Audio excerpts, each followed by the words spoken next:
अस्सलाम वालेकुम नाजरीन, मैं हूं नबील अशरफ और ये है ऑटो सॉल्यूशंस। नाजरीन, क्या आप अपनी गाड़ी की व्हील अलाइनमेंट से तंग है? नाजरीन, क्या आप बारहा अपनी गाड़ी की व्हील अलाइनमेंट सेट करवा चुके हैं, इसके बावजूद हाईवे पे जाते हुए 70 80 90 या 100 की स्पीड पे जाते हुए आपकी गाड़ी स्टीयरिंग व्हील छोड़ने पर किसी एक साइड को खींचती है, किसी एक साइड को जाती है? तो आप 100% यही सोच रहे होंगे कि आपकी गाड़ी की व्हील अलाइनमेंट ख़राब है। क्या आप जानते हैं कि आपकी गाड़ी की व्हील अलाइनमेंट ख़राब होने और इसका सलूशन का तकरीबन 70% जो है हिस्सा इसके सलूशन का आपके पास है। अपनी गाड़ी की आप व्हील अलाइनमेंट 70% आप खुद चेक कर सकते हैं, ठीक कर सकते हैं। इसके लिए आपको व्हील अलाइनमेंट वाले के पास जाने की ज़रूरत नहीं है। नाज़रीन, कुछ ऐसी 5 रीज़न्स हैं जिसको मैं डिस्कस करूंगा। मैं आपको बताऊंगा कि कौन सी ऐसी 5 रीज़न्स हैं, ऐसी क्या वजूहत हैं जिनकी बिना पर गाड़ी व्हील अलाइनमेंट सेट करवाने के बावजूद भी हाईवे पे स्टीयरिंग व्हील छोड़ने पर राइट या लेफ्ट खींचती है, किसी एक साइड को जाती है। तो वीडियो प्रॉपर शुरू करने से पहले मेरी रिक्वेस्ट है कि आप इसको चैनल को सब्सक्राइब कर लें, बेल आइकॉन को दबा दें। आइंदा भी आपके लिए ऐसी इंफॉर्मेटिव वीडियो मिलती रहेंगी। तो आइए नाज़रीन, आज अपनी गाड़ी से मुतल्लिक कुछ नया सीख लेते हैं।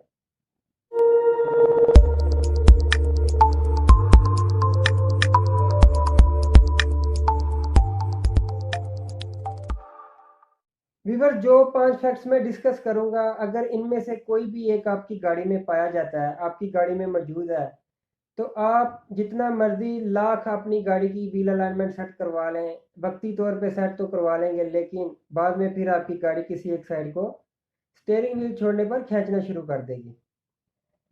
तो मैं आपको बताता हूँ कौन से ऐसे फैक्ट्स हैं, कौन से ऐसी 5 रीजंस हैं जिनको आप खुद देख सकते हैं, जिनको खुद फॉलो करके अपनी गाड़ी की व्हील अलाइनमेंट सेट कर सकते हैं। नाज़रीन, चलते हैं रीज़न नंबर 1 की तरफ। रीज़न नंबर 1 है आपकी गाड़ी के 2 फ्रंट टायर्स में हवा का प्रेशर। अगर आपकी गाड़ी के फ्रंट 2 टायर्स में हवा का प्रेशर सेम नहीं है, बराबर नहीं है, फर्ज करें एक टायर में हवा का प्रेशर 32 पाउंड है, दूसरे टायर में हवा का प्रेशर 40 पाउंड है या 38 पाउंड है, आप इसी तरह गाड़ी ड्राइव कर रहे हैं, तो आपकी गाड़ी ज़रूर एक साइड को खींचेगी, व्हील अलाइनमेंट बिगड़ जाएगी। इसलिए अपनी गाड़ी के दो फ्रंट वाले टायर्स हैं उनमें हवा का प्रेशर बराबर रखें और फिर ड्राइव करके देखें। दूसरा रीज़न नाज़रीन व्हील अलाइनमेंट ख़राब होने का आपकी गाड़ी के फ्रंट टायर्स की कंडीशन है। इसी तरह अगर आपकी गाड़ी के फ्रंट टायर की कंडीशन सेम नहीं है, मतलब एक पुराना है, एक थोड़ा नया है, एक ज़्यादा घिसा हुआ है, एक थोड़ा अच्छी हालत में है, अगर टायर की कंडीशन भी आपकी ऐसी है, तो आपकी गाड़ी की व्हील अलाइनमेंट भी सेट नहीं होगी, बेशक आपके टायर का जो हवा का प्रेशर है वो सेम ही क्यों ना हो। कंडीशन ठीक करें, व्हील अलाइनमेंट ख़राब है, अपने टायर्स की कंडीशन ठीक करें और फिर ड्राइव करके देखें। नाज़रीन, रीज़न नंबर 3 आपकी गाड़ी के फ्रंट टायर्स का साइज़ है। अगर आपकी गाड़ी के फ्रंट टायर्स का साइज़ सेम नहीं होगा, तो गाड़ी एक साइड को खींचेगी। फर्ज करें एक टायर का साइज़ 205 65 और 15 है और दूसरे टायर का साइज़ 195 65 और 15, यानी एक साइड में टायर छोटा, तो जिस साइड में टायर आपने छोटा लगाया हुआ गाड़ी उसी साइड को जाएगी स्टीयरिंग व्हील छोड़ने पर। गाड़ी का जो दो टायर है उनका साइज भी सेम करें और फिर ड्राइव करके देखें। अगर आपने स्पेयर टायर लगाया हुआ है तो स्पेयर टायर से भी कभी अलाइनमेंट ठीक नहीं होगी। स्पेयर टायर को स्पेयर टायर की जगह पे रखें और जो इसका ओरिजिनल टायर है वो लगा के तो गाड़ी ड्राइव करके देखें। नाज़रीन, चौथा रीज़न गाड़ी की अलाइनमेंट ख़राब होने का बहुत अहम है।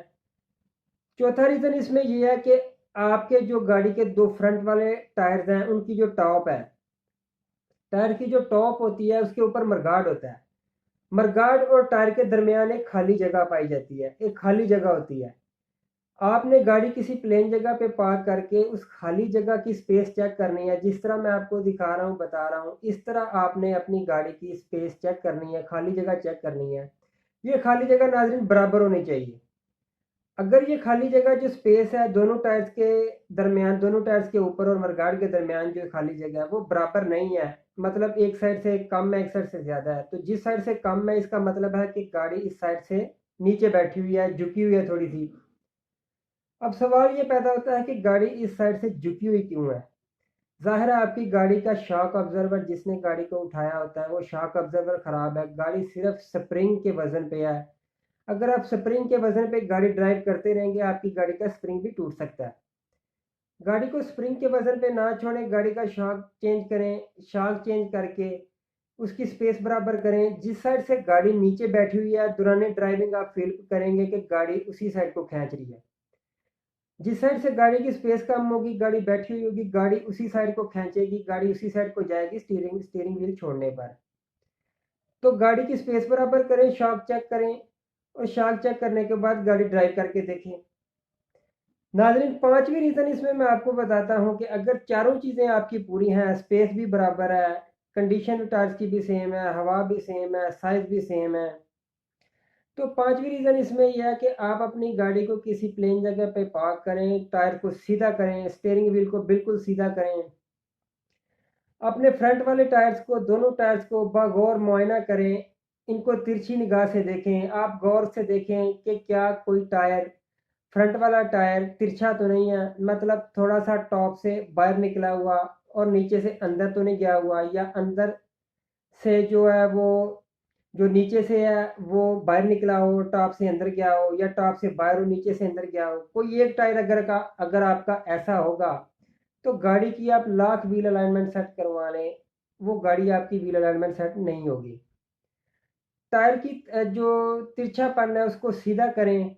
उसको सीधा करने का तरीका भी नाज़रीन मैं पिक्चर में आपको दिखा रहा हूँ कि ये जो पिक्चर्स आप देख रहे हैं इसमें जो टायर होता है वो शॉक की वजह से सीधा होता है। शॉक के पीछे दो बोल्ट लगे होते हैं, इन बोल्ट में एक स्पेस होती है। ये स्पेस को आप एडजस्ट कर सकते हैं। व्हील अलाइनमेंट वाले को बताएं, व्हील अलाइनमेंट वाले को जब आप बताएंगे कि ये इसमें एडजस्टमेंट पूरी करो, इसकी चैम्बर की एडजस्टमेंट करो, तो वो शाख को सीधा करेगा। शाख को सीधा करने के बाद आपका टायर सीधा होगा, लेकिन शर्त ये है कि आपकी गाड़ी का शाख ठीक होना चाहिए। जब वो शाख की एडजस्टमेंट करेगा, चैम्बर को एडजस्ट करेगा, चैम्बर को एडजस्ट करने के बाद टायर को सीधा करेगा, तो मैं उम्मीद करता हूँ, मुझे यकीन है कि आपकी गाड़ी की अलाइनमेंट ठीक हो जाएगी, गाड़ी किसी साइड को भी नहीं खींचेगी। नाज़रीन, गाड़ी की व्हील अलाइनमेंट करवाने से पहले कुछ ऐसी ऐसी चीज़ें हैं जिनको देखना बहुत ज़रूरी है। अगर आपके टायर की कंडीशन, टायर में हवा का प्रेशर और टायर का साइज़ और गाड़ी और फ्रंट टायर के ऊपर जो स्पेस है वो बराबर है, टायर भी सीधे हैं, तो आप व्हील अलाइनमेंट करवाने के लिए जा रहे हैं, तो सबसे पहले आप गाड़ी के जो लोअर आर्म है, एक्सेस हैं, बॉल जॉइंट, ये जितने भी आपके सस्पेंशन सिस्टम के नीचे बुश वगैरह आते हैं इनको चेक करें। इनमें से अगर कोई भी टूटा हुआ है तो व्हील अलाइनमेंट करवाने का कोई फ़ायदा नहीं है। पहले इनको रिपेयर करवाएं, फिर व्हील अलाइनमेंट करवाएं। और व्हील अलाइनमेंट करवाने से पहले जो 5 रीज़न्स और 5 फैक्ट्स मैंने आपको बताए हैं, अगर आप इन पे गौर कर लेंगे, इनको देख लेंगे, तो मुझे उम्मीद है कि आप इनको सेट करवाएंगे तो आपकी गाड़ी की अलाइनमेंट ठीक हो जाएगी। तो नाज़रीन, ये तो थी गाड़ी की अलाइनमेंट बिगड़ने की 5 ऐसी रीज़न, 5 ऐसी वजूहात जिनको हम खुद भी ठीक कर सकते हैं। अगर आपको ये वीडियो अच्छी लगी है तो लाइक कर दें, ऑटो सॉल्यूशन को सब्सक्राइब करें, बेल आइकॉन को दबाएं। इसी तरह की इंफॉर्मेटिव वीडियो आपको मिलती रहेगी। तो नाज़रीन, दौरान ड्राइविंग एक बात हमेशा ज़हन में रखें, ड्राइव सेफ, अराइव सेफ। मिलते हैं फिर किसी वीडियो के साथ, तब तक के लिए इजाज़त दें। अल्लाह हाफिज़।